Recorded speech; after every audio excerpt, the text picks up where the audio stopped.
apa saja sih yang bisa dibahas di KBM, meskipun kita sudah berkali-kali menyampaikan kalau di KBM itu apa aja bisa gitu ya.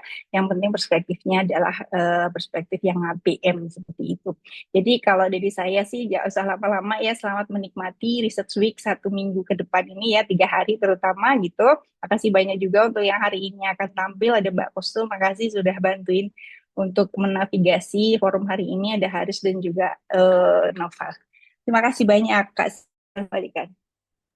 Eh, Terima kasih banyak Bu Nana sambutannya. Nah, mungkin teman-teman yang belum pernah masuk ke KBM atau belum kenalan sama KBM, Bu Ratna Novian ini merupakan Kaprodi S2 dan juga S3 KBM. Jadi kalau mungkin ada teman-teman yang baru mau masuk daftar KBM, Kaprodinya yang mana? Nah, Ibu cantik berkacamata ini adalah Kaprodi KBM ya. Baik, tanpa berlama-lama lagi, kita akan masuk ke forum pertama kita di hari ini. Ya, dengan tema visibilitas dan pengakuan dalam budaya visual, kita punya dua presenter. Yang pertama adalah Abdul Haris Nusabela. Haris biasanya meneliti melintas realitas remediasi queer gaze dalam serial Boys Love Thailand, Lovesick di tahun 2014 dan Lovesick 2024, yang kemudian akan disusul dengan presentasi dari Kak Noval Sabri yang meneliti tentang praktik produksi dan distribusi film kelas B dalam bingkai politik selera studi kasus kolong sinema. Acara hari ini akan dipandu oleh kakak moderator kita, Dr. Kusno Fitria, yang merupakan alumni S3 KBM. Seperti itu. Nah, tanpa berlama-lama lagi, saya akan serahkan kepada Mbak Kusnul selaku moderator untuk memandu acara pada kesempatan kali ini. Silakan Mbak Kusnul. Oke, terima kasih banyak Mbak Saro. Selamat siang teman-teman semuanya. Selamat menjalankan ibadah puasa sebelum kita mulai ya. Jadi mari kita sama-sama ngabuburit yang insya Allah berfaedah. Amin. Allahumma amin. Oke, em, oke. Seperti yang udah dibilang sama Mbak Saro tadi, selamat datang di Reset Week hari pertama, minggu pertama, dan semuanya jadi pertama ya hari ini. Riset tema besar hari ini adalah visibilitas dan pengakuan dalam budaya visual. Seperti dijelaskan Mbak Syarah tadi kan, eh hal yang perlu saya garis bawahi di sini adalah setiap presenter nanti akan diberi waktu 20 menit ya Mbak Sarah. 15 sampai 20 menit untuk presentasi. Sehingga nanti kalau sudah injury time tapi presenternya masih tetap menjelaskan, mungkin nanti akan kita kasih sedikit peringatan ya. Jadi nanti jangan pundung, jangan dibilang nggak dikasih ruang ya. Tapi kita kasih ruang tapi ada batas waktunya. Jangan pundung, oke? Nah, karena teman-teman di sini juga udah banyak yang hadir. Nanti kalau misalnya ada pertanyaan disimpan dulu. Nanti di akhir jika ada waktu dan pasti akan disempatkan waktunya untuk kita nanti tanya jawab gitu ya. Tanpa berlama-lama lagi yuk. Presenter pertama, Saudara Abdul Haris MA. Silahkan. Terima kasih Kak Gusnul Fitria. Pertama-tama saya bahagia sekali karena hari ini bisa kembali lagi di kajian budaya dan media. Terima kasih Bu Nana dan teman-teman sudah mengajak saya untuk mendiseminasi kembali tesis saya yang berjudul Melintasi Realitas Remediasi Kurgis dalam serial Boys Love Thailand Lovesick 2015 dan Lovesick 2024. Apakah suara saya cukup terdengar ya? Izin share screen teman-teman. Suara aman. Aman. Baik. Sebentar. Oke. Ini caranya ini. Mau full screen. Sebentar, sebentar. Full screen mode. Oke. Aduh, nggak di depan lagi. Baik. Ah, Baik teman-teman, hari ini saya akan mempresentasikan tentang tesis saya yang saya ujikan di bulan Juli kemarin tentang melintas realitas remediasi Kurgis dalam serial Boys Love Thailand Lovesick 2014 dan Lovesick 2024. Langsung saja, sebenarnya tesis ini ngebahas soal apa sih ya gitu ya. Tesis ini sebenarnya mengeksplorasi bagaimana remediasi queer gaze dalam serial Boys Love Thailand Lovesick 2014 dan remake-nya di tahun 2024 diartikulasikan. Nah, queer gaze sendiri adalah sebuah konsep yang menawarkan tatapan queer, yang menawarkan keperbagaian identitas, orientasi seksual dan uh, gender yang untuk untuk diidentifikasi, dimaknai, dan dipahami oleh penonton melalui produk visual seperti serial televisi, film, ataupun image. Nah, oleh karena itu, penelitian ini juga sekaligus melihat bagaimana posisionalitas subjek-subjek queer dan penonton dihadirkan di dalamnya. Juga nanti kita akan membahas lebih dalam tentang bagaimana kelindahan proses remediasi itu di luar dari naratif BL itu sendiri. Nah, sebelumnya teman-teman apakah sudah familiar dengan apa itu boys love? Jika belum, ini adalah uh, sedikit pengertian dari apa itu boys love, teman-teman ya. Boys love itu adalah sebuah teks yang naratifnya berfokus pada relasi homoerotis antar pria cantik atau bisonen. Kenapa ini menjadi bisonen? Karena dia derives dari eh, yaoi manga Jepang sebenarnya dalam bentuk komik. Namun sama-sama menargetkan perempuan heteroseksual sebagai audiens utamanya, dan Thailand menjadi salah satu negara yang paling sukses untuk mengadaptasi ini menjadi sebuah serial televisi. Dan serial televisi pertama Thailand yang bergenre boys love adalah Lovesick, teman-teman. Dan di 2014 ya, dan di remake kembali 10 tahun kemudian dengan judul yang sama. Nah, bagaimana terus kemudian saya mengerjakan atau melakukan analisis pada penelitian ini gitu. Saya mengaplikasikan framework dari Gillian Rose, psikoanalisis visual, yang menggarisbawahi relasi antara image dan juga audiens, terutama dalam hal psikis dan konteks sosial mereka dalam kelindahnya pada pembentukan dan ya konstruksi pengalaman kebenontonan dan pembentukan makna. Oleh karena itu, analisis dengan menggunakan framework ini adalah analisis yang sangat tepat, apalagi saya untuk melihat transformasi dari queer gaze itu sendiri dari dua serial ini melalui beberapa scene yang menjadi data premier dari penelitian ini. Nah, izin di bagian hasil, saya akan membaginya menjadi dua, yaitu yang pertama nanti akan membahas tentang bagaimana bentuk-bentuk dari queer gaze yang diremediasi, dan yang kedua adalah bagaimana kelindahan remediasi itu untuk konteks yang lebih luas di luar naratif. Baik, untuk yang pertama, yaitu bentuk-bentuk queer gaze-nya adalah tentang ruang homososial, teman-teman. Nah, ruang homososial ini eh, didefinisikan sebagai sebuah ruang sosial yang bersifat publik dan mengakomodir relasi-relasi baik fisik maupun emosional dari kelompok homogenitas gender. Namun, Sedgwick punya kekhawatiran karena ruang homososial ini sendiri punya ambivalensi terhadap kelompok-kelompok yang mendefinisikan diri atau individu-individu yang mendefinisikan diri sebagai queer untuk diliankan di dalam ruang ini. Nah, di Lovesick 2014 dan 2024, ruang homososialnya adalah sekolah khusus laki-laki di mana tempat Pun dan Noh, dua protagonis utamanya, bersekolah dan berelasi sehari-hari. Nah, di ruang homososial di tahun 2014 itu diproduksi dengan bias heteronormatif.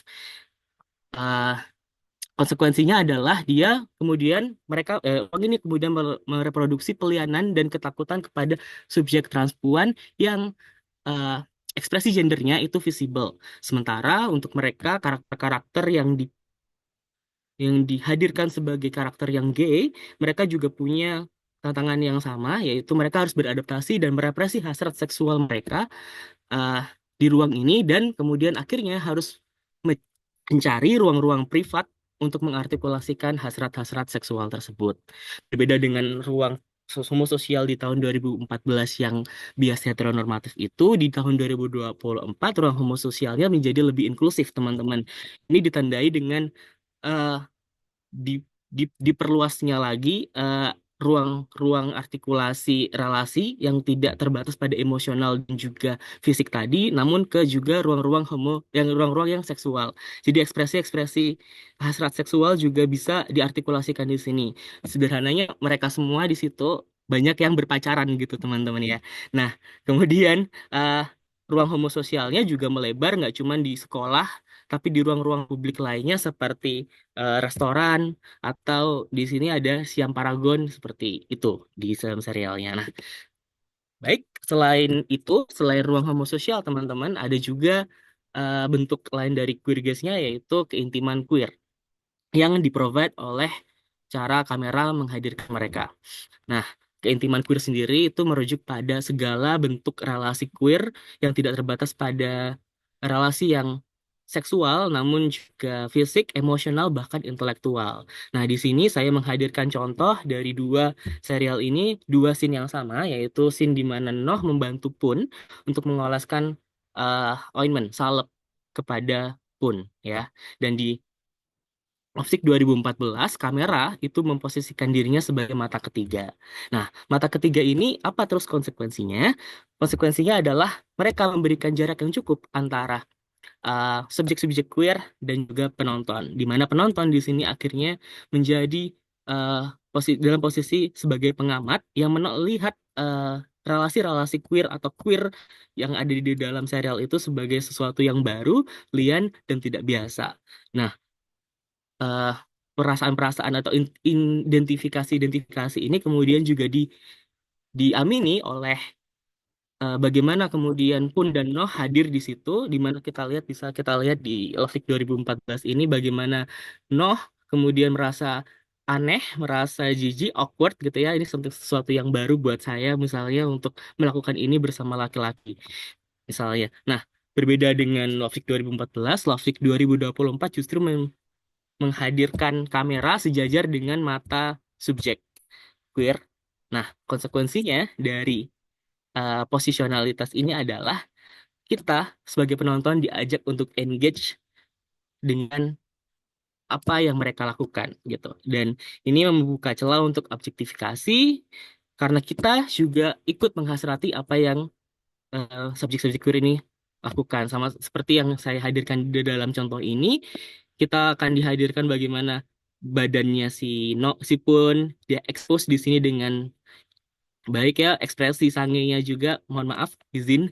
Kemudian uh, beberapa hal-hal yang kemudian mengundang objektifikasi dari penonton terhadap mereka.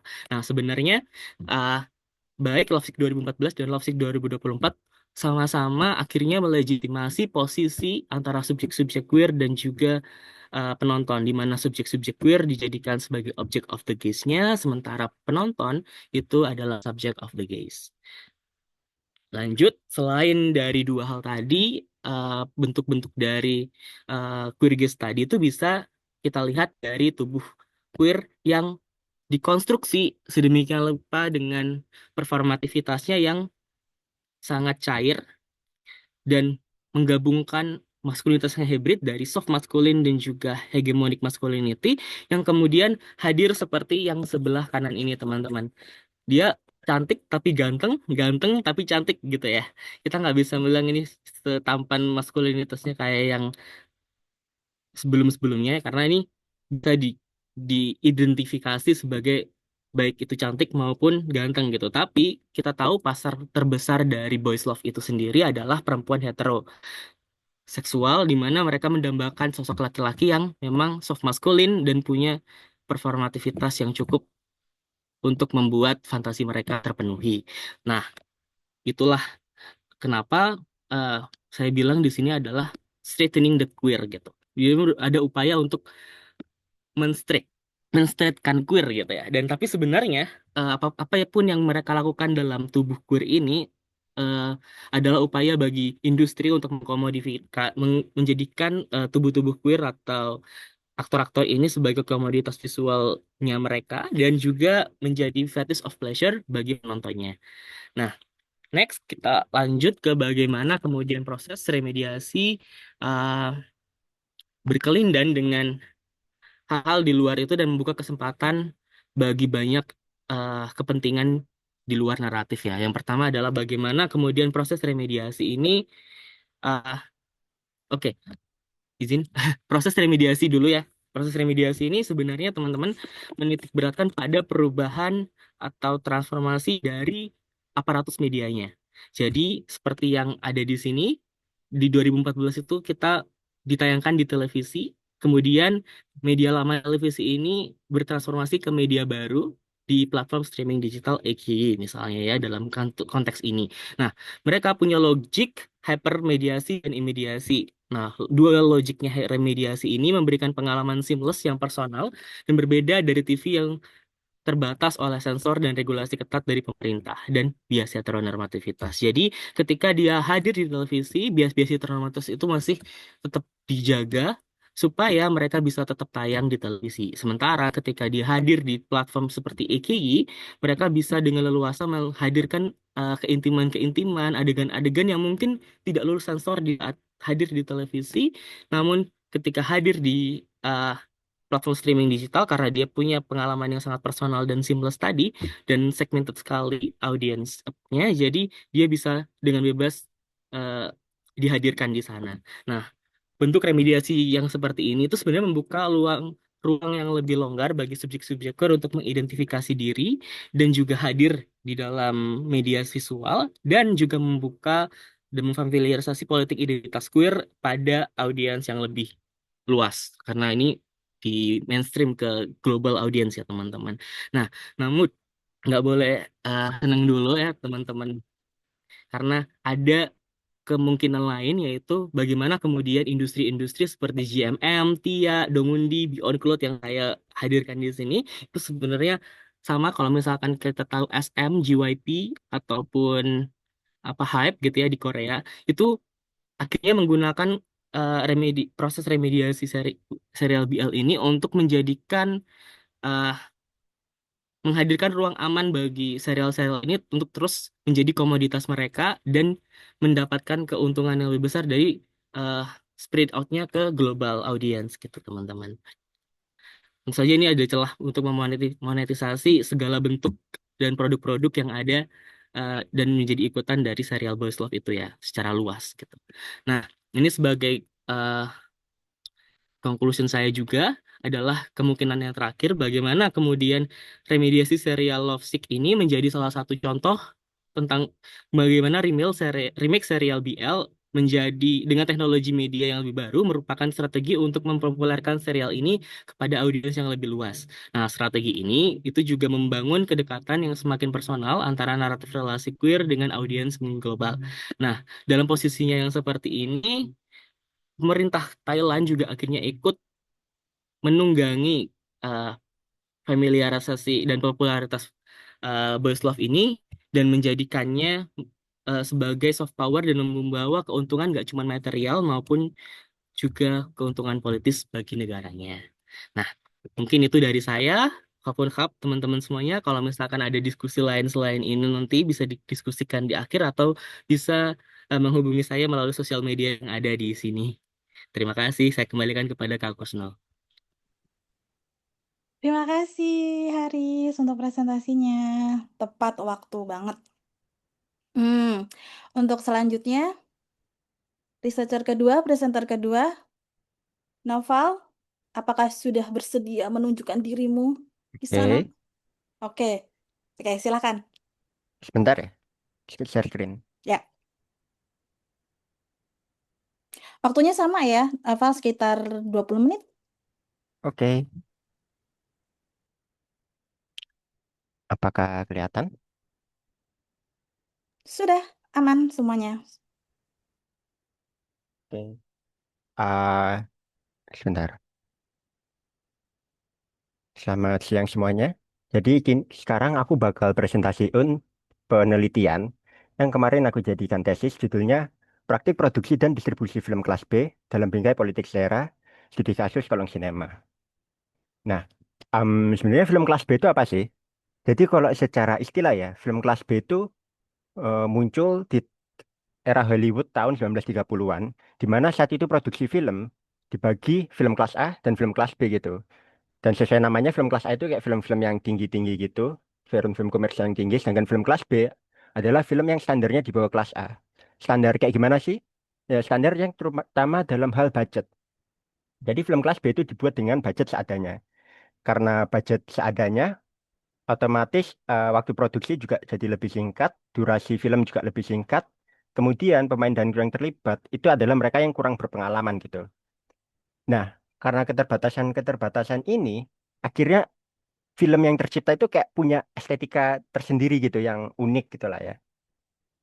Tapi di Indonesia itu nggak ada sebenarnya klasifikasi kelas A, kelas B gitu nggak ada. Cuman istilah film kelas B tetap dipakai, terutama untuk melabeli film yang dianggap uh, punya estetika yang dalam tanda kutip murahan gitu ya. Contohnya apa? Contohnya film-film eksploitasi klasik tahun 60 sampai 80-an. Sebut aja film-film laga kayak Jaka Sembung atau film-film horor semacam Pembalasan Ratu Laut Selatan dan semacamnya. Tapi itu bukan pembuat filmnya yang mengatakan bahwa itu adalah film kelas B. Itu dilabeli oleh kritikus film, pencinta film dan sebagainya gitu kan. Nah, kemudian di era kontemporer ini malah ada beberapa pembuat film yang dia itu dengan sengaja bikin film kelas B gitu, mengadopsi itu sebagai apa yang mereka sebut sebagai politik selera. Intinya itu tentang politik itu kan tentang bagaimana mencapai suatu tujuan. Dan politik selera itu dia bagaimana caranya memperjuangkan preferensi terhadap selera ini. Selera apa? Selera film kelas B gitu kan. Yang dianggap sebagai respons terhadap legitimasi selera yang dilakukan oleh agen-agen yang lebih dominan. Contohnya PH besar, production house besar, pihak distributor dan semacamnya. Nah, salah satu yang mengadopsi gaya penciptaan film kelas B ini adalah Kolong Sinema. Siapa sih Kolong Sinema itu? Jadi Kolong Sinema itu adalah bisa dikatakan kolektif yang dibangun oleh dua orang, yaitu Azam dan Mas Deka. Mas Azam dan Mas Deka ini mereka berangkat dari seorang pencinta film horor gitu. Berangkat dari kesamaan cintanya terhadap film horor yang dalam tanda kutip murahan itu tadi, mereka akhirnya bersama-sama menciptakan Kolong Sinema dan mereka sekarang dikenal sebagai pembuat film kelas B dengan genre spesifik horor gitu ya. Horor kelas B. Berangkat dari situ akhirnya aku pengen mencari mencari tahu pertama apa sih disposisi dan posisi yang membentuk praktik sosial Kolong Sinema ini gitu. Kemudian bagaimana strategi produksi dan distribusi mereka dalam ya ya di dalam melakukan politik selera itu tadi gitu kan. Untuk mencari itu, aku ada dua teori utama. Yang pertama, teori praktik dari Pierre Bourdieu untuk mengidentifikasi habitus individu. Jadi habitus itu kan soal sistem sistem disposisi yang dipengaruhi oleh pengalaman dan mempengaruhi praktik. Intinya kan begitu ya. Dan itu melihat bagaimana habitus itu bisa juga mempengaruhi posisi mereka gitu dalam ranah perfilman Indonesia. Nanti akan kujelaskan lebih jelas. Kemudian tentang selera juga gitu untuk melihat bagaimana sih selera itu bisa dilegitimasi menjadi selera yang sah, yaitu dengan politik selera itu tadi. Subjek penelitiannya jadi aku melakukan wawancara dengan Mas Hasyam dan Mas Deka, kemudian aku ambil dari puluhan film pendek yang mereka buat, aku ambil 4 yang akan aku bahas di tesis ini sebenarnya. Jadi ada Tumbal Kenikmatan Portable, Bootlegging My Way into Hell, Kuburan Berjalan, dan Misteri Pamulang. Dari judulnya juga udah bisa kelihatan kayak film-film seperti apa sih yang dibuat oleh mereka gitu kan. Nah, praktik legitimasi selera ini sebenarnya udah terjadi dari era Orde Baru gitu, saat perfilman Indonesia mulai berkembang gitu lah ya istilahnya. Di mana saat itu pemerintah Orde Baru menciptakan wacana film nasional nih. Film nasional yang adalah film-film yang dianggap mewakili wajah asli Indonesia. Nah, tapi dalam mewujudkan representasi itu ya, ternyata ada kebijakan yang menyebabkan eh, bangkitnya film-film eksploitasi. Film eksploitasi itu apa? Ya sebut saja film-film yang berdarah-darah ya dengan film-film yang vulgar gitu. Dan itu sangat berlawanan lah dengan wacana film nasional itu tadi. Kebijakan yang dimaksud pertama soal pendekatan kuantitatif, di mana sensor film impor itu dilonggarkan untuk meningkatkan pajak, yang pajaknya ini nanti digunakan sebagai modal membuat film lokal gitu kan. Akhirnya film-film luar yang jelas nilainya atau value-nya nggak sesuai dengan film Indonesia itu ikut masuk gitu kan. Akhirnya masyarakat pembuat film juga terpapar dengan film-film tersebut. Kemudian eh, kebijakan kedua kuota cepat, di mana untuk dapat mengimpor film, importir itu harus memproduksi beberapa film lokal. Nah, yang terjadi adalah biasanya importir film ini mereka nggak terbiasa untuk bikin film. Karena mereka nggak biasa bikin film, mereka bikin film cuman demi bisa ngimpor. Ya udah mereka bikin seadanya. Mereka bikin gimana caranya film ini tuh semurah mungkin gitu. Akhirnya ya udah terciptalah film-film eksploitasi itu tadi. Seiring berkembangnya zaman, untungnya atau ya entah untungnya atau tidak ya, terjadi pergeseran gitu. Di mana sekarang kuasa terhadap selera itu ada di tangan penonton. Kenapa? Kalau menurut Thomas Barker, karena ranah perfilman Indonesia itu sekarang dibungkai menggunakan budaya pop, di mana eh, ki- intinya kita melihat eh, produsen-produsen film itu melihat mana sih film yang akan disukai oleh penonton gitu, mana film yang akan paling laris, film yang akan mendapat jutaan penonton dan semacamnya gitu kan. Nah, hal ini artinya membuat para pembuat film yang tadinya dianggap wah lepas nih dari pemerintah nih, dari kekang pemerintah nih, tapi ternyata masih terjebak di bawah agen lainnya gitu. Dalam hal ini penonton. Nah, akhirnya karena adanya legitimasi selera ini, m- maka ada beberapa kelompok yang berusaha melawan dengan berpraktik di ranah perfilman alternatif. Salah satunya ya pembuat film kelas B, kolong sinema. Jadi mereka punya apa ya? Mungkin sebelum masuk ke sana aku mau jelaskan dulu. Jadi kenapa sih mereka bisa membuat kolong sinema itu Mas Azam dan Mas Deka ini? Ternyata mereka mengalami pekondisian sosial yang sama. Mereka umurnya kurang lebih sama, lahir tahun 93, dan mereka punya referensi selera yang sama gitu. Mereka sama-sama nonton film horor yang eksploitasi itu tadi, kemudian nonton baca buku-buku azab, hidayah dan semacamnya itu kan. Dan itu membentuk selera mereka yang kemudian menjadi habitus kelompok gitu. Saat sekelompok orang punya habitus kelompok, mereka akan punya persepsi dan apresiasi yang sama terhadap suatu praktik gitu. Dalam hal ini dalam film horor dengan gaya penciptaan kelas B. Jadi kolong sinema ya itu merupakan apa ya refleksi atas bagaimana mereka berpraktik, bagaimana mereka Azam dan Eka ini melihat selera dan bagaimana dan apa yang mereka alami gitu. Nah, kemudian kita masuk ke ranahnya. Karena perfilm Indonesia itu kan bisa dikatakan sebagai arena produksi kultural, di mana itu dibagi menjadi arena produksi skala besar dan terproduksi terbatas. Skala besar itu jatuhnya ke film-film komersial, film-film bioskop dan semacamnya. Sedangkan arena produksi terbatas itu adalah arena perfilman alternatif gitu. Dan Kolong Sinema maksudnya ke sana kenapa? Karena mereka lebih menggunakan kapital simbolik daripada kapital ekonomi. Mereka lebih mengutamakan rekognisi atas praktik kebebasan berekspresi. Jadi mereka menunjukkan apa ya ideologi di dalam filmnya dan semacamnya gitu tanpa terbatas siapapun kecuali mereka sendiri gitu kan. Kemudian mereka juga butuh rekognisi atas praktik resistensi terhadap legitimasi selera. Jadi mereka pingin menunjukkan ke orang-orang kayak ini loh, aku itu uh, melakukan resistensi gitu terhadap film-film arus utama yang gini-gini aja menurut mereka gitu kan. Nah, dan itu terlihat dari bagaimana mereka melakukan produksi dan distribusi film gitu.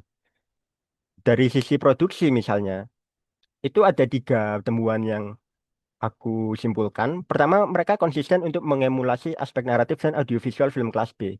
Jadi mereka dalam membuat film pendeknya itu ya, mereka bukan menciptakan parodi, tapi kalau dari kata mereka sendiri, mereka menyebutnya sebagai homage atau surat cinta gitu.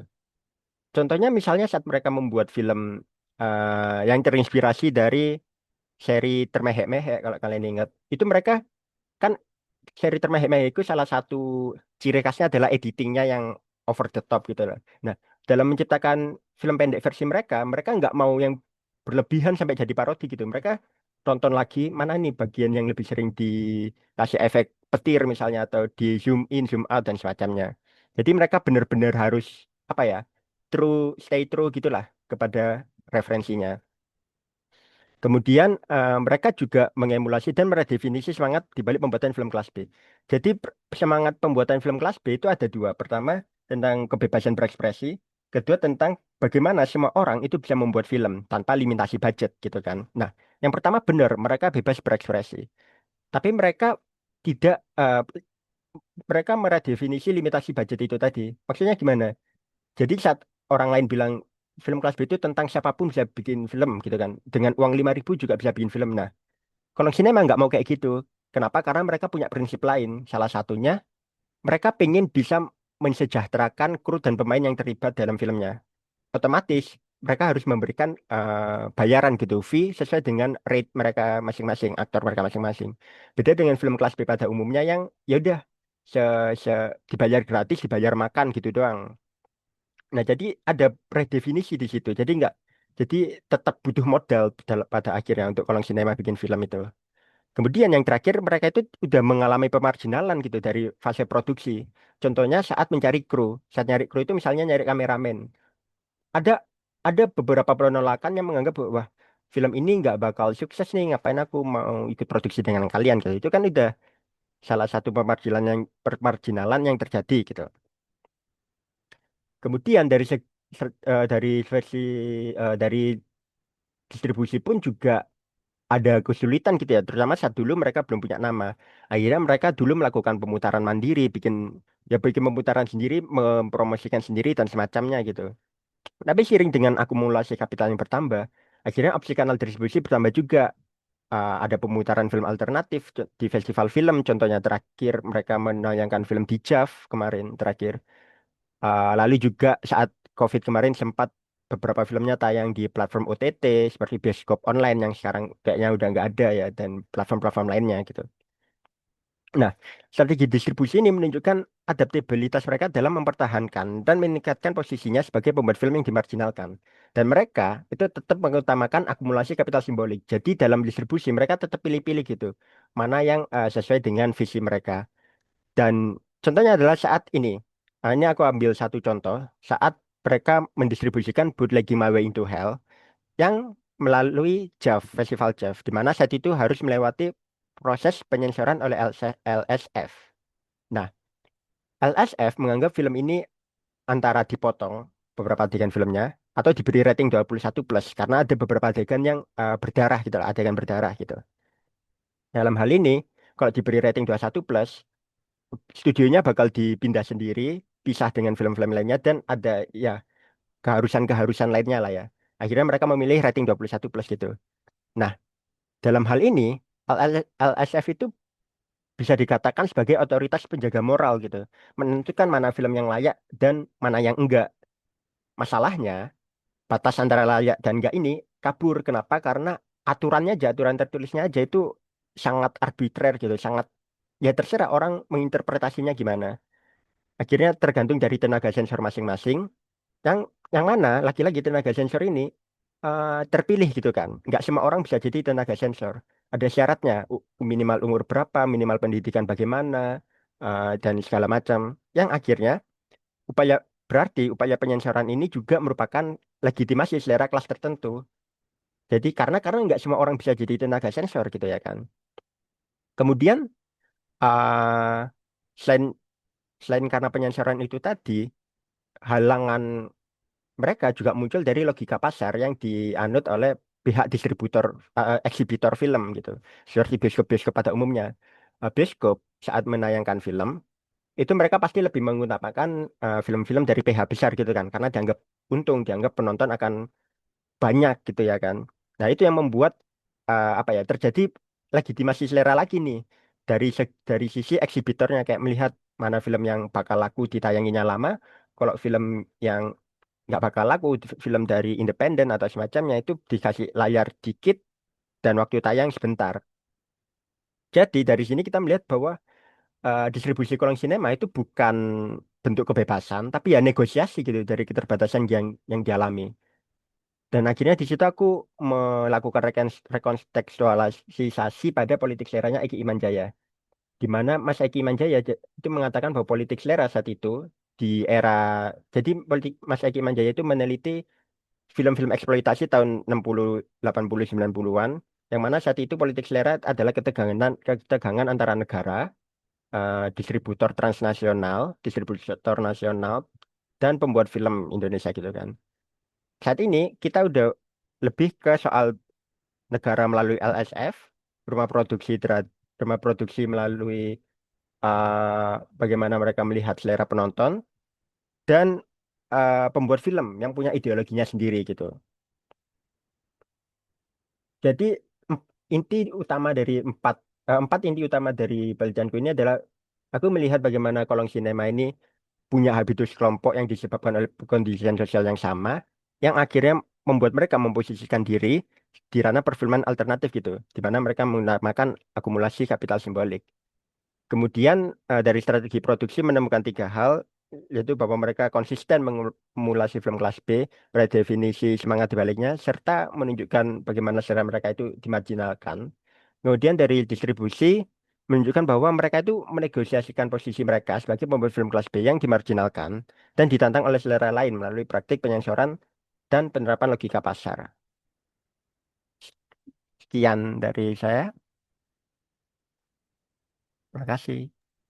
Oke, terima kasih Noval untuk pemaparannya gitu. Tadi kita sudah mendengarkan pemaparan dari Haris mengenai bagaimana remediasi serial Boys Lovers, eh study case-nya di Lovesick 2014 dan di remake ke 2024. Yang kedua tadi kita juga udah ngedengerin bareng-bareng gitu pemaparan Novel tentang film kelas B yang mengutamakan tentang politik selera gitu. Jadi kalau Novel, kalau filmnya Aldi Taher itu termasuk kelas B juga nggak? Yang bisikan jenazah ya? Ah, Itu kan sempat sempat naik banget kan itu filmnya gitu. Dengan kru yang bocor dan segala macamnya gitu. Itu termasuk film kelas B nggak itu? ya terserah sih kalau Mbak Gusil menganggap itu film kelas B bisa, karena itu kan tergantung dari yang melihat juga.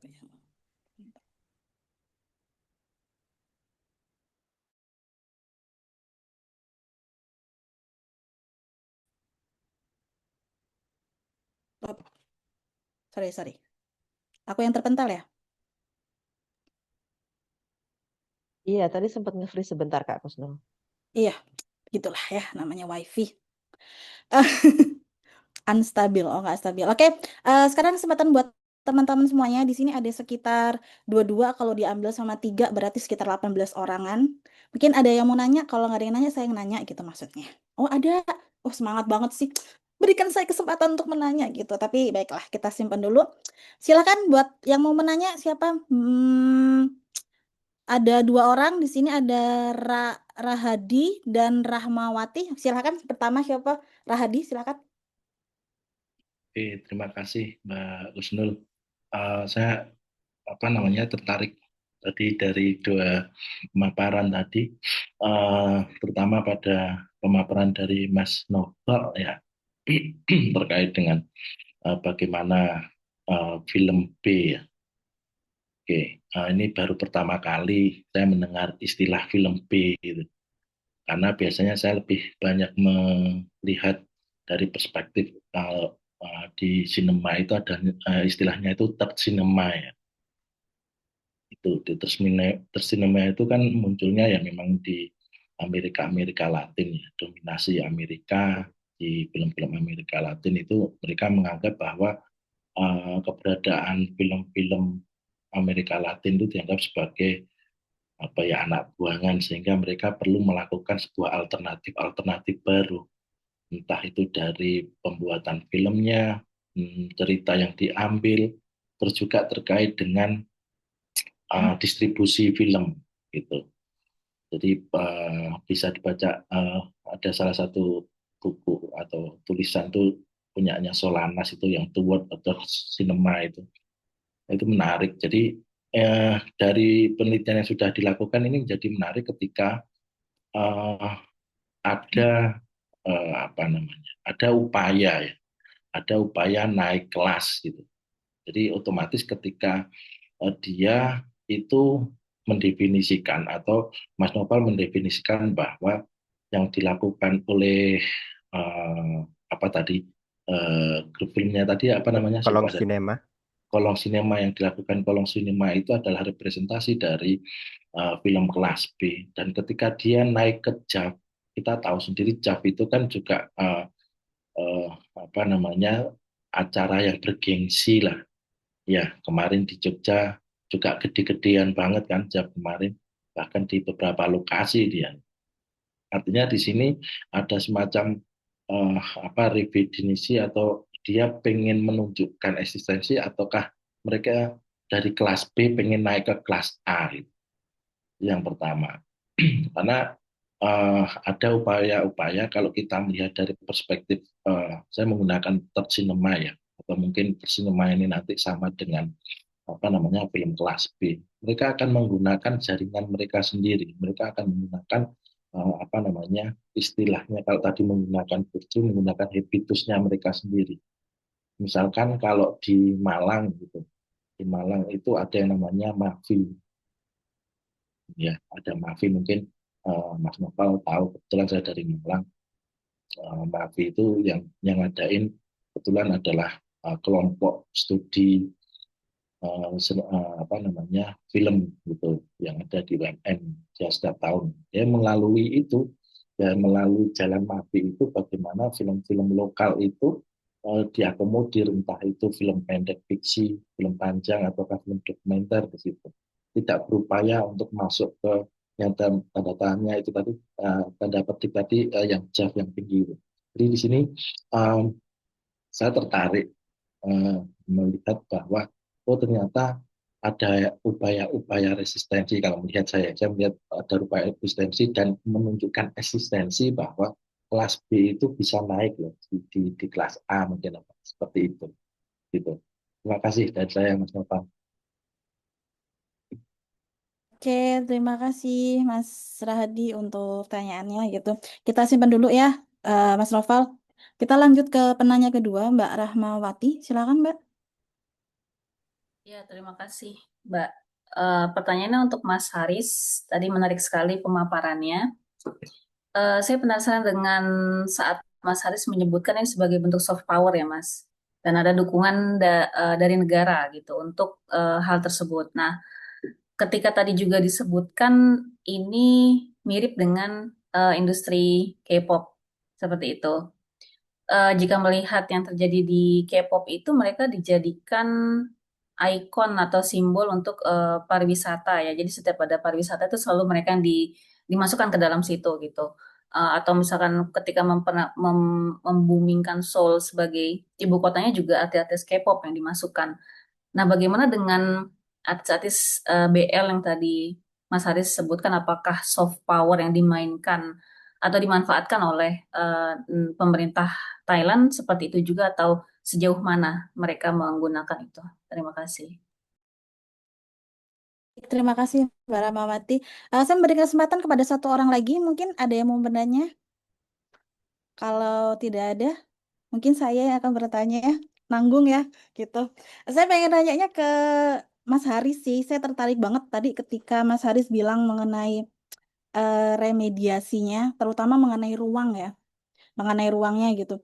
Jadi saya jadi berpikir kayak ruangnya tadi kan dibilang yang awalnya private itu menjadi publik kan. Ada perpindahan gitu kan yang di tahun 2014 itu lebih ke kayak ruang-ruang yang private aja gitu. Sedangkan di tahun 2024 itu lebih ke kayak ada ruang-ruang publik gitu. Nah, perpindahan itu perlebaran ruang itu disebabkan karena memang ada perubahan nilai-nilai yang ada di masyarakat kita sekarang ini sehingga kayak oh BL itu sudah biasa atau karena memang ada media penyambung yang sudah tidak lagi peduli tentang sensor dan segala macam. Itu sih kalau saya gitu ya. Saya ikut nanya gitu nimbrung sedikit aja gitu. Silakan mungkin Mas Novel dulu yang mau menjawab tadi pertanyaan dari Mas Tahardi mengenai kemarin kan masuk juga ke JAV, apakah pengen naik kelas gitu atau gimana? Silakan. Oke, pertama menarik sih dibandingin sama Tersinema karena Tersinema itu kan apa ya? Aku kalau nganggapnya Tersinema itu gerakan film serius gitu kan untuk menunjukkan apa sih yang sebenarnya terjadi di Global South, misalnya Amerika Latin gitu kan. Apa yang terjadi di sana ditayangkan lewat biasanya dokumenter tapi nggak harus dokumenter ya. Dan kemudian dibandingkan dengan film kelas B itu kayak sangat berbeda sih, sangat berbeda sih dalam bisa dibilang dalam semangat itu sangat berbeda. Karena kalau kelas B dari dasarnya aja saat itu istilah itu pertama kali muncul di Amerika, itu adalah film yang gimana caranya dibuat dengan budget serendah-rendahnya untuk mendapatkan keuntungan sebesar-besarnya. Nah, bedanya di situ. Kalau tersinema kan lebih ke soal memunculkan eh, aktivisme, memunculkan isu-isu itu yang ada di global saat itu tadi gitu kan.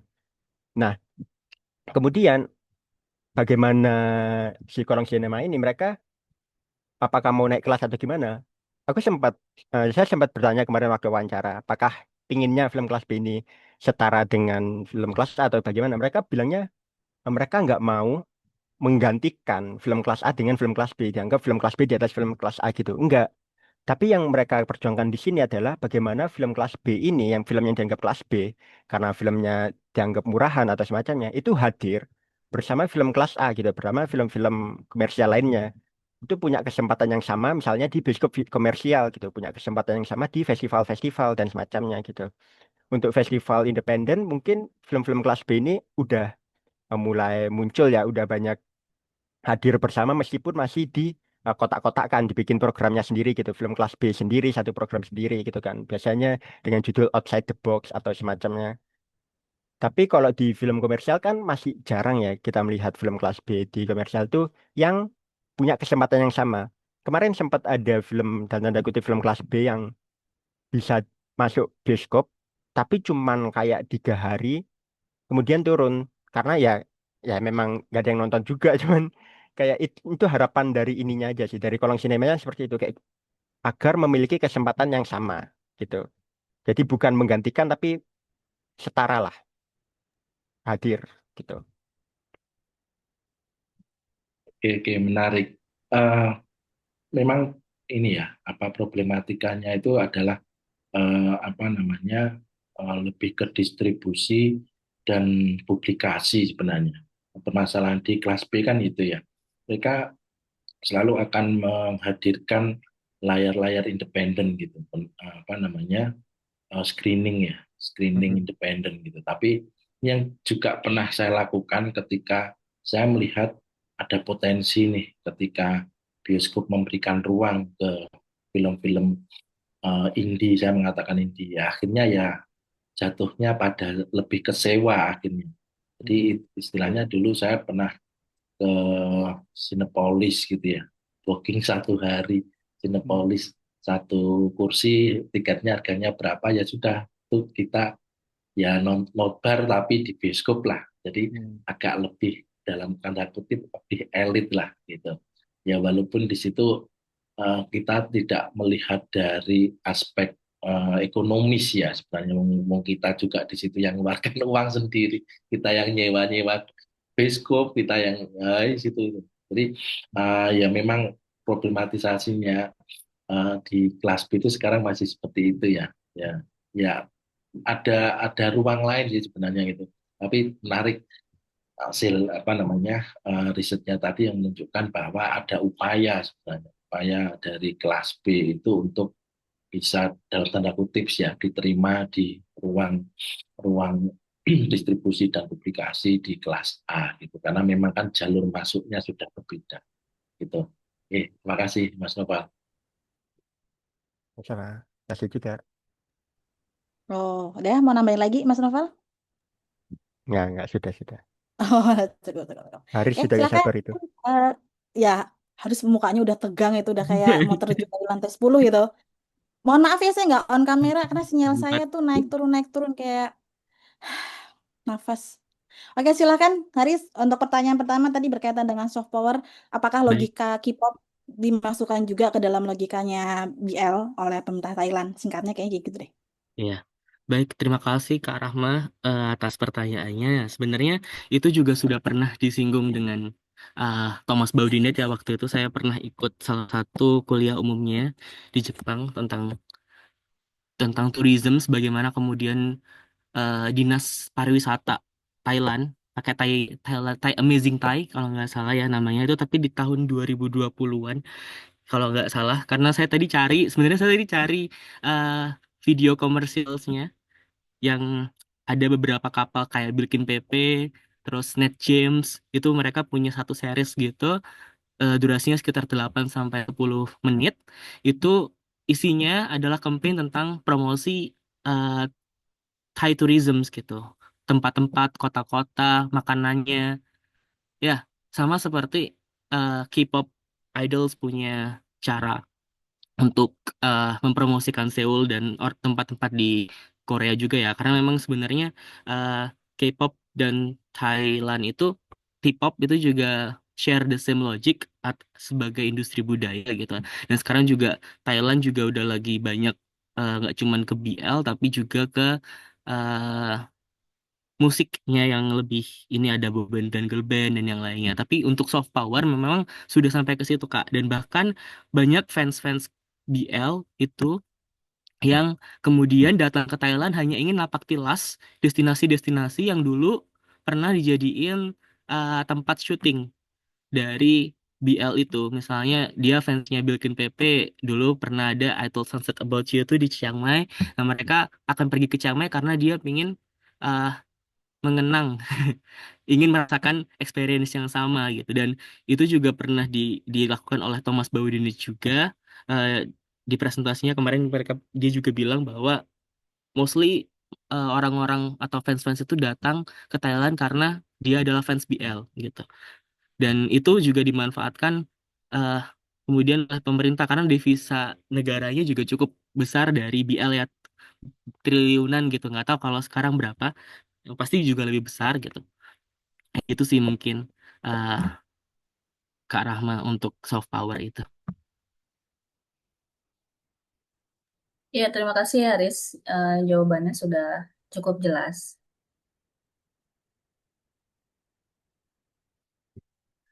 Terus yang kedua tadi apa Kak Kusnul soal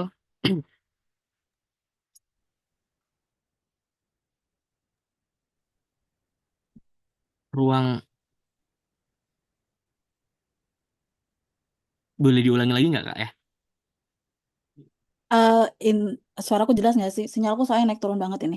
Tadi Aku pengen intinya tuh pengen tahu sih, Riz, apakah tadi kan ada pergeseran ruang kan, yang awalnya di 2014 itu ruangnya kan internal saja, kayak sekolah atau hanya di ruang kayak kamar tidur gitu. Tapi di 2024 tadi dibilang mulai ke ranah publik. Nah, itu kan berarti ada remediasi ruang kan di situ, di mana yang awalnya ruangnya hanya private sekarang menjadi publik. Nah, remediasi terhadap ruang yang ini terjadi karena memang ada media lain. Memang maksudnya sebagai produser atau sebagai ininya gitu loh. Maksudnya gimana ya? Pokoknya itu terjadi karena memang karena sudah ada media lain gitu yang tidak butuh sensorik dan lain-lain, atau terjadi karena memang sesuai dengan apa yang terjadi sekarang gitu. Maksudnya kita kan dengan manhwa dengan segala macam kan sudah terbiasa BL gitu. Jadi kayak udah common aja. Jadi lebih berani gitu loh. hmm. Ya mereka keduanya saling berkelindan sih menurut ini sependek pengetahuan saya belajar BL dan selingkungnya ya. eh Mau nanti dikoreksi atau mungkin kalau ada tambahan, tapi eh itu sebenarnya berkelindan Kak. Terutama sekarang Thailand sudah membuka banyak sekali kemungkinan untuk bentuk-bentuk itu hadir ya, kayak mereka sudah mulai terbuka, eh, salah satunya dengan melegalkan pernikahan sesama jenis misalnya gitu. Maksudnya secara masyarakatnya pun itu mulai oke, bisa menerima, meskipun saya mencatat juga di tesis saya bahwa ada dok sebenarnya itu sebenarnya antar generasi. Ketika misalnya ada individu queer itu di dalam satu rumah, kemudian itu kalau misalkan itu adalah anak kita, saudara kita, kita masih mereka akan tetap meliankan individu queer itu. Tapi jika itu ada di sekitar mereka, uh, yang mereka tahu gitu, ya itu fine-fine aja buat mereka. Hari ini tuh masyarakat Thailand tuh seperti ini. Juga dibantu dengan ya tadi media barunya ya, seperti AKY, Netflix dan segala macam, juga apa media sosial yang semakin bisa apa ya, arus informasi udah lebih banyak gitu, sehingga awareness juga penerimaan terhadap relasi-relasi itu jadi lebih oke. Jadi itu kemudian dihadirkan ke dalam serial, direpresentasikan dalam serial BL ini yang di 2024, di mana eh, orang-orangnya udah mulai menerima itu, jadi tidak masalah ada relasi seksual di dalam situ. Mungkin kayak gitu sih. Mungkin jawaban saya, atau Jadi ada memang karena ini Kak? sudah ada banyak perubahan-perubahan juga gitu ya. Eh, Iya, sosial Selanjutnya saya hubungannya. membuka kesempatan kembali kepada teman-teman jika ada yang mau bertanya terhadap novel bisa, terhadap Abdul Haris bisa gitu. Silakan. Oh, apakah Mbak Syarah ya, silakan Mbak Syarah kalau mau ada yang ditanyakan. Iya, saya tadi mau nyari resign mana sih gitu ya. Udah resign secara virtual langsung di depan aja ya. Jadi tuh penasaran dua-duanya saya mau tanya ke Haris juga sama Noval. Saya tuh penasaran tadi dari Haris dulu ya. Tadi kan Haris bilang kalau yang di 2014 itu dia masih cenderung heteronormatif. eh karena kemungkinan dia ditayangkannya di televisi sehingga jadi lebih heteronormatif. Sedangkan yang di 2024 itu karena dia di platform itu kecenderungannya lebih leluasa. Saya tuh penasarannya ini sih. eh eh, 2014 ini kan mungkin posisi waktu itu eh apa ya, pernikahan sama jenis belum dilegalkan kan di Thailand. Let's say di 2020 film ini di remake di tahun-tahun sudah dilegalkan, apakah kalau misalnya tayang di televisi itu tetap tidak bisa leluasa dan akan tetap heteronormatif gitu? Karena saya tuh penasaran juga gitu, sebenarnya kalau di Thailand tuh ada kayak lembaga sensor kayak KPI ya gitu nggak sih gitu kan? eh Kalau misalnya mereka tidak punya semacam KPI gitu di Thailand, KPT, Komisi Penyiaran Thailand, itu apakah jadi punya kemungkinan untuk misalnya film seperti Lovesick remake-nya itu atau film-film sejenis, seri-seri sejenis untuk bisa lebih mengeksplorasi lagi dari melalui televisi dibandingkan dengan platform seperti itu. Kalau yang untuk novel, saya tuh penasaran ini, Pal. Jadi, kan Nopal bilang tadi kalau sekarang kalau sinema itu ingin mensejahterakan karyawannya, timnya gitu ya, kru-krunya. Nah, apakah mereka kemudian mencoba mencari sponsorship nggak sih untuk kayak kalau di apa produser-produser itu kemudian mencari sponsor-sponsor, apakah mereka juga melakukan itu dan jika misalnya mereka mendapatkan sponsorship, let's say kan mereka ingin tetap mempertahankan ke kelas B-nya mereka dengan estetika kelas B itu kan. Kalau misalnya mereka kan punya agenda ingin mensejahterakan, di satu sisi ingin mensejahterakan timnya, tapi di sisi yang lain, kalau misalnya mereka jadi mendapatkan sponsorship supaya bisa menyejahterakan eh, timnya, krunya, apakah kemudian mereka akan menjadi ikut tunduk pada logika pasar untuk bergeser estetikanya untuk ngikutin estetika kelas A dan meninggalkan estetika kelas B gitu. Terima kasih banyak.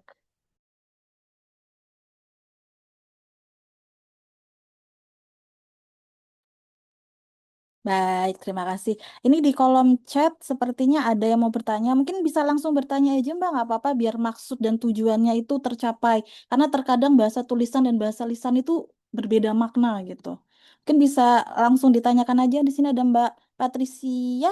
Mbak Patricia, apakah berkenan untuk menanyakan secara langsung?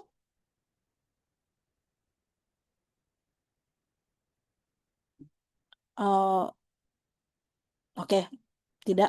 Baiklah, kalau gitu saya bacakan saja ya pertanyaannya. Eh, se- Pertanyaan di sini ada tiga pertanyaannya. Yang pertama berkaitan dengan secara normatif, apakah sebenarnya tujuan dan manfaat yang ingin diraih kedua peneliti tadi bertujuan dengan penelitiannya. Yang kedua untuk Abdul Haris, saya melihat tampaknya Kak Abdul sangat tune into atau sangat fans sama BL. Lovesick ya gitu. Jadi nanti jangan kayak saya nih. Haris ini sudah menjadi PR-nya BL di Indo, jangan-jangan ya. Sampai-sampai jadi ya kan. Saya penasaran sebagai peneliti bagaimana Kakak Abdul Haris menjaga jarak antara peneliti dengan objek yang diteliti sebagai bentuk objektivitas atau keberjarakan demi mendapatkan data yang valid. Selanjutnya untuk novel, Kolong Sinema membuat film kelas B ini sebagai politik identitasnya. Oke, silakan mau siap atau mungkin Haris duluan aja deh. Ah, tadi nyambung pertanyaannya Kak Syah itu KPT apa? Dia ya justru di 2014 itu Kak, karena memang mereka tidak punya, maksudnya bukan tidak punya, mereka belum bisa menerima itu secara luas ya, karena masyarakatnya masih hetero mainstream. Nah, itu juga lembaga sensor mereka di televisi itu membuat regulasi yang ketat, terutama pada eh, muatan-muatan homoseksual dan juga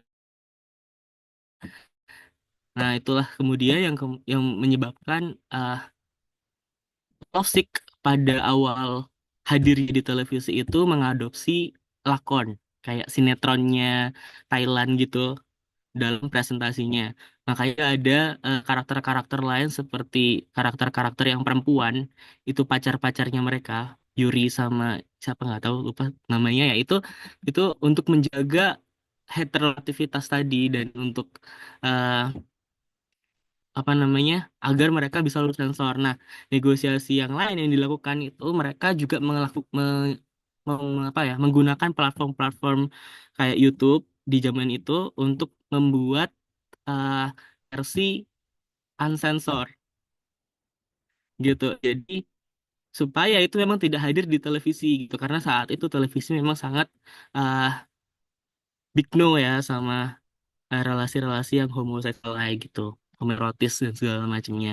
Nah, kalau misalkan ada kemungkinan itu bisa hadir di TV, mungkin saja bisa. Cuma sekarang kan TV-TV pun sudah memanfaatkan platform-platform media baru ya. Seperti mereka sudah punya channel sendiri di YouTube, mereka juga sudah punya uh, apa namanya bisa mendistribusikan itu kepada platform streaming digital yang kemungkinan apa engagement dan keuntungannya bisa lebih besar daripada di TV nasional gitu dihadirkannya. Jadi sekarang kebanyakan mereka menghadirkan itu di platform-platform yang mereka punya di media yang baru sih lebih tepatnya. Kebanyakan gitu, Kak. Mungkin gitu, Kak Syarah.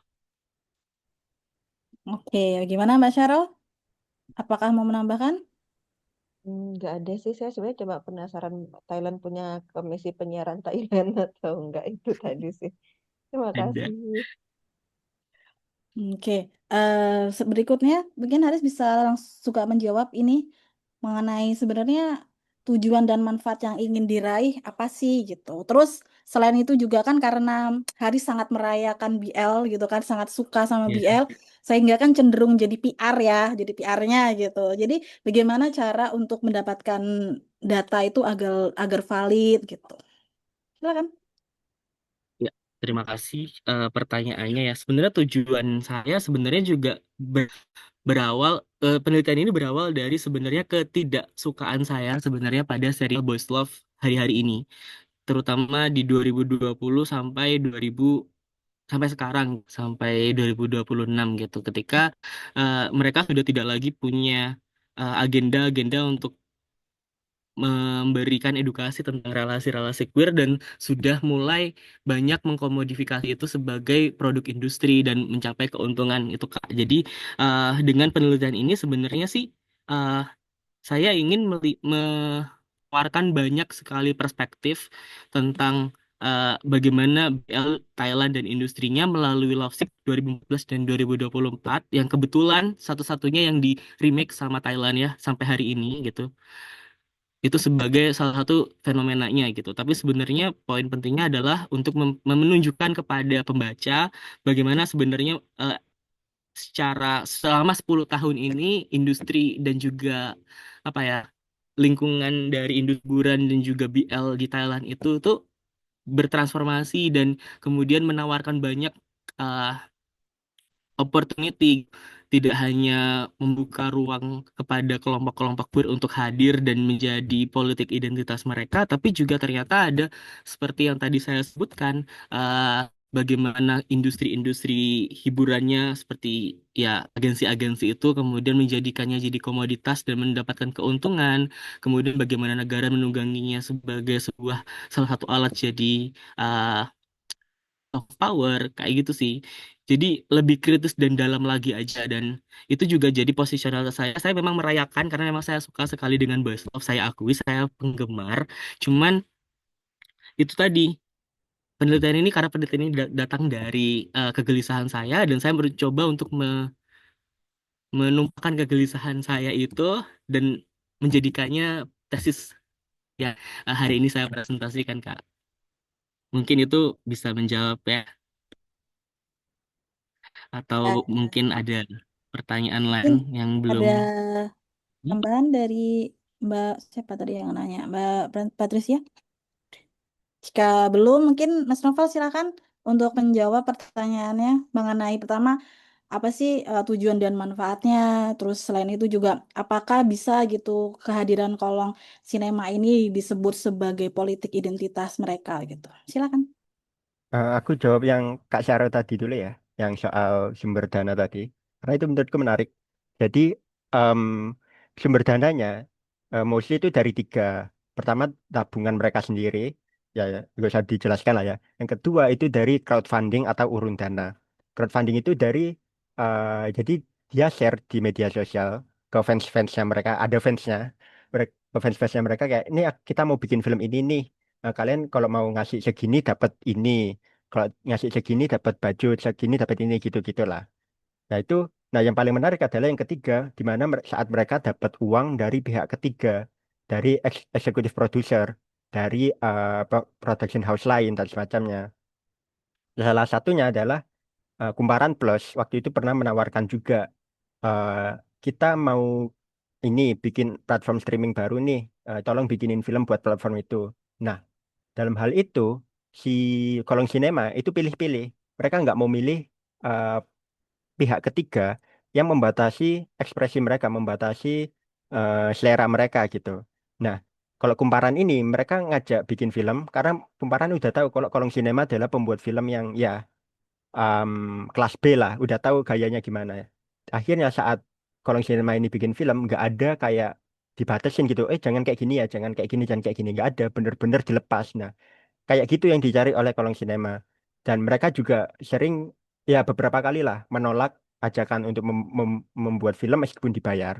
Karena ya, simply nggak bisa sejalan aja secara kreatif gitu. Dan itu sampai sekarang masih bisa dipegang oleh kolong sinema. Kemudian tadi ada pertanyaan bagaimana kalau ke depannya gitu kan. Sebenarnya tentunya saya nggak bisa mastiin. Cuman kalau dari wawancara mereka bilangnya ya ke depannya ini akan tetap jadi passion project aja gitu. Mereka berdua itu punya pekerjaan sendiri-sendiri, pekerjaan di luar pembuat film. Mas Azam sebagai editor video dan Mas Deka sebagai komikus. Yang itu di luar kolong sinema ini. Nah, kolong sinema kalau menurut mereka akan selalu menjadi passion project. Jadi nggak akan kemudian terpengaruh oleh komersial untuk membuat film A dan semacamnya gitu. Bahkan saat Mas Azam ini dapat kesempatan untuk menulis film komersil, Mas Azam nggak mau pakai nama kolong sinema. Ya udah Azam aja gitu. Jadi terlepas dari identitas kolong sinema ini tadi. Jadi di situ cara dia membedakan mana yang passion project, mana yang ya udah dia nyari uang gitu. Kemudian tanyaan dari Kak Patricia ya, tujuan tujuan dan manfaat. Sebenarnya saya pernah baca sebuah tulisan tahun 90-an dari pengkaji film juga yang dia bilang dia juga mengkaji film jelek dan dia saat itu bilang bahwa dia sedang tracing di akademi atau nyampah di dunia akademik gitu. Dia membahas film-film eksploitasi, film-film dalam tanda kutip jelek yang sebelumnya jarang banget dibahas di dunia akademik. Nah, aku terinspirasi aja dari situ kayak oh aku bisa nih ternyata dalam tanda kutip nyampah di dunia akademik gitu. Aku membahas film-film yang sebelumnya ya nggak akan dilihat aja. Mungkin orang-orang akademik akan melihat film-film yang membawa isu perempuan, membawa isu-isu kelompok marginal dan semacamnya gitu. Nah, kenapa nggak? Ya udah aku bahas film-film yang ya apa adanya itu tadi gitu. Untuk kemudian jadi tesis ini dan ini nyambung juga ke soal politik identitas. Apakah ini bisa dikatakan politik identitas? Mungkin eh setauku enggak, karena politik identitas itu kan memperjuangkan kelompok eh, kelompok yang marginal gitulah ya. Kalau menurutku inilah kenapa aku lebih kepakai politik selera karena selera itu kan preferensi yang dimaterialize gitu kan. Preferensi apa? Preferensi dalam hal film kelas B gitu. Nah, ini yang aku bahas. Bukan identitas Mas Azam dan Mas Deka ini sebagai siapa gitu atau karakter di dalam filmnya sebagai siapa gitu. Apakah bisa? Mungkin, tapi seenggaknya untuk penelitianku ini enggak, menurutku enggak. Cuman kalau misalnya mau dilihat seperti itu mungkin bisa nggak tahu, tapi perlu didalami lebih inilah untuk bisa menjawab itu lebih pasti. Oke, baik. Terima kasih. Bagaimana Mbak Syarah? Mau menambahkan tadi terkait dengan sponsorship gitu? Menarik sih, Mbak. Saya jadi tidak ada cuma jadi menarik bahwa mereka ternyata memisahkan dan segitu idealisnya bahwa Kolong Sinema ini memang proyek yang hanya untuk passion mereka dan ketika mereka mau mengerjakan sesuatu yang eh, apa namanya komersil, mereka akan memisahkan diri mereka, mereka tidak akan membawa nama Kolong Sinema. Kayaknya ternyata menarik juga untuk mempertahankan idealisme mereka itu. Makasih banyak Noval dan Haris. Oke, baik. Ini juga di chat sudah dibilang terima kasih banyak untuk jawabannya. Saya memberikan kesempatan pada teman-teman sekali lagi untuk satu penanya terakhir. Apakah ada, walaupun tidak ada door prize, tapi setidaknya ada dorongan untuk bertanya? Tidak ada? Sudah? Tidak ada pertanyaan tambahan, teman-teman? Tidak ada yang penasaran apa gitu? Tidak ada, saya memaksa ini. Nggak ada. Oke, jika sudah tidak ada, ya, saya akan mengembalikan lagi kepada Mbak Syarah sebagai pembawa acara hari ini gitu.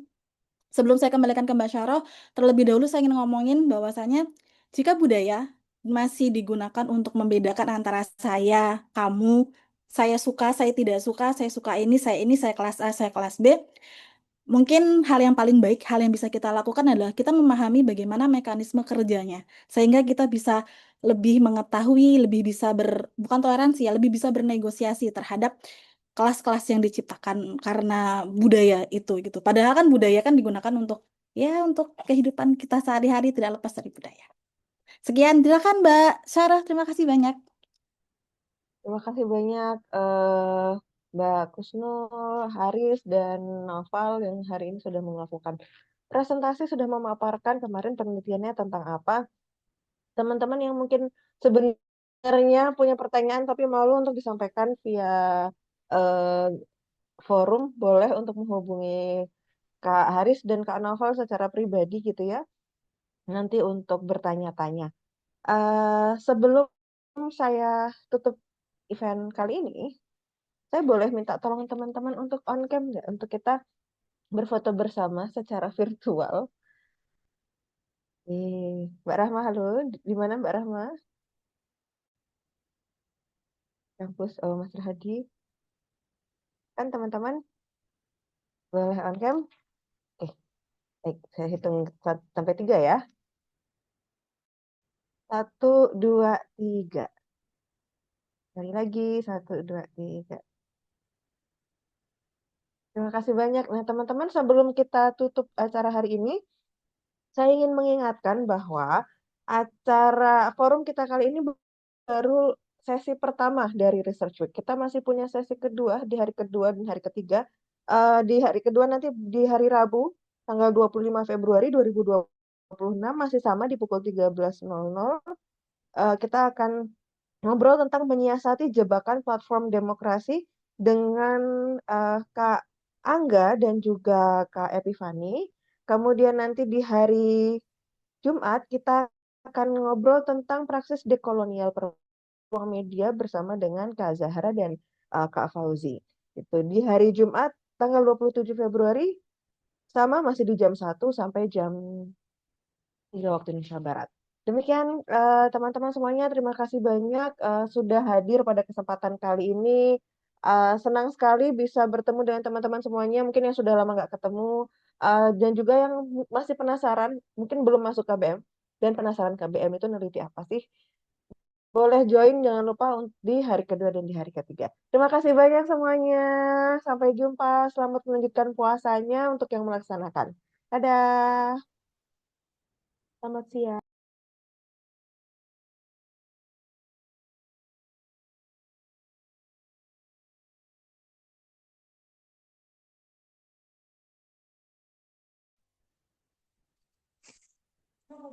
Neng.